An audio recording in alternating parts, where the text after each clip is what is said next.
school is very diverse. We have 5 locations, a school in Thailand, one in Miami, Florida, one in Los Angeles, and one on the east coast, the northeast coast of the U.S., plus online.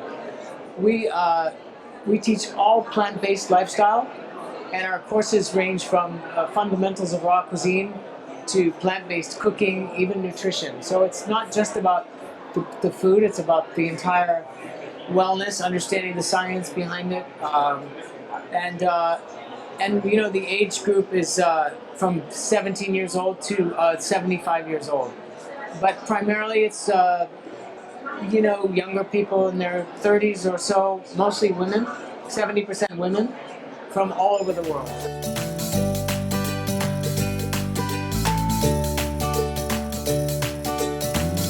Well, my body felt better, and all of the other things are just beautiful side advantages to this, being able to help the environment, to protect the animals, to improve the global health.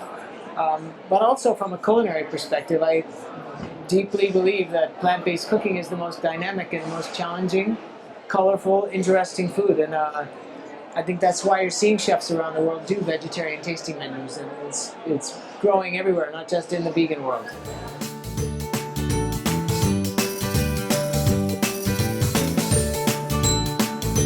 I think he's trying to be very clever and trying to identify the science behind all of this, but you know, he also subscribes to eating meat as long as it's grass-fed, and I think that I feel like he's just being very political. He's a good writer and he has successful books, but I feel like he's saying what he thinks the general public wants to hear. I don't feel like he's being honest with himself. That's my opinion.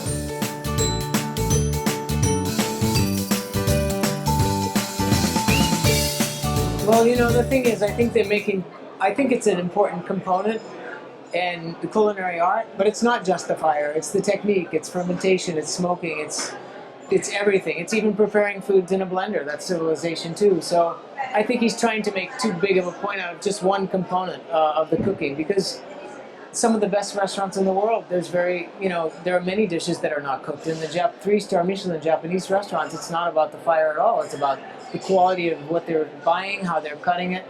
So I feel like they're just taking that as a hook and trying to make a story out of it. I think it's one piece.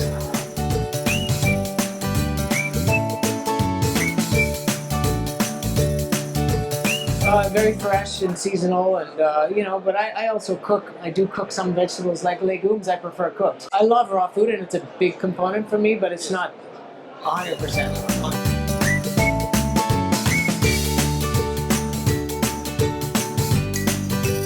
Depends on the climate, you know, like, you know, I just came from Miami, it's really warm and have all these beautiful fruits, but in the wintertime I might want more soups, and so I think it depends on where you are. You have to listen to your body. It could be anywhere from 80-90% to only 20-30% in the wintertime in a cold climate.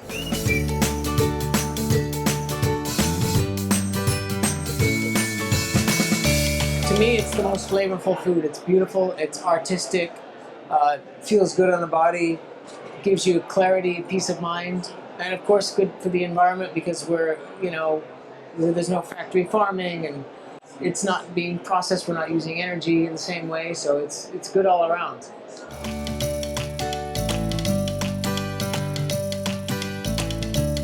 I incorporate a lot of liquids into my meal. I love smoothies and juices. Of course I do love salads too, but juices and smoothies are great.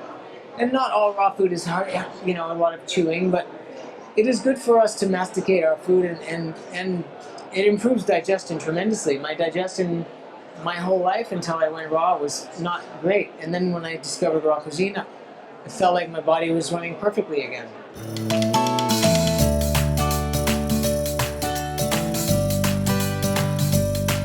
Yes, we have, I have raw food restaurants in the U.S., and one of my graduates, Alberto, has a successful raw food restaurant here in Milan.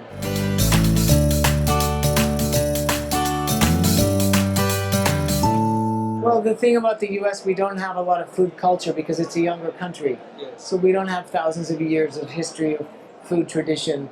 And because of that, there's a lot more freedom to make choices people can do whatever they want in the U.S. And fortunately now they're starting to do the right thing.